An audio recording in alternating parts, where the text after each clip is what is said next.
Et aujourd'hui, Discord, c'est en fait des rassemblements. On parle vraiment de communauté, hein.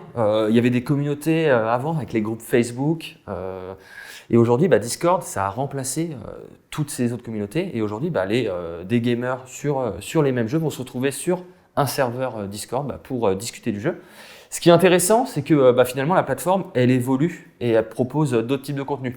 Elle a explosé pendant le confinement. On a des exemples avec des Discord où on avait des professeurs qui faisaient leur classe et qui chattaient avec les étudiants sur Discord.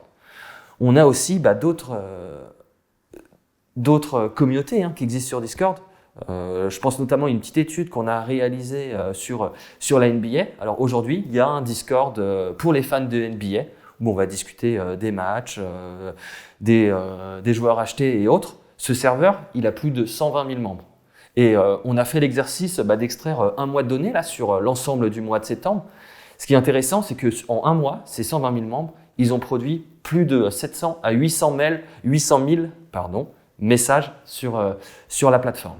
C'est 10% du volume total des contenus générés sur le mois de septembre. Et on a des vraies discussions, on a des vrais débats.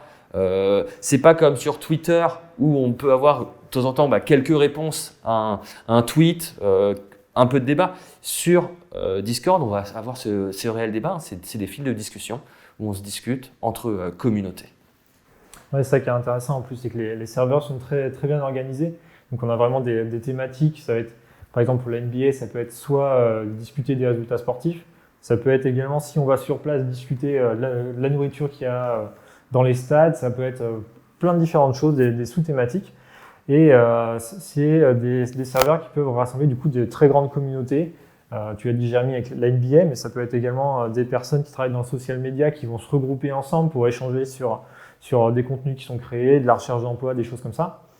On a plein de choses et on a des multitudes de serveurs parce qu'on en a qui sont publics, on en a également qui sont créés en privé, du coup, soit pour jouer avec ses amis, pour échanger avec des proches, ou tout simplement pour faire des parties de jeux vidéo. Parce qu'on a des jeux comme aujourd'hui le jeu à la mode Among Us où quand on est une dizaine, voilà, il n'y a pas de chat intégré, du coup on va utiliser Discord, ce qui explique aussi une explosion de cette plateforme auprès des gamers qui aiment beaucoup ces fonctionnalités-là. Et comme pour Twitch, on voit bien que sur Discord, on a de plus en plus de serveurs qui sont en dehors du gaming.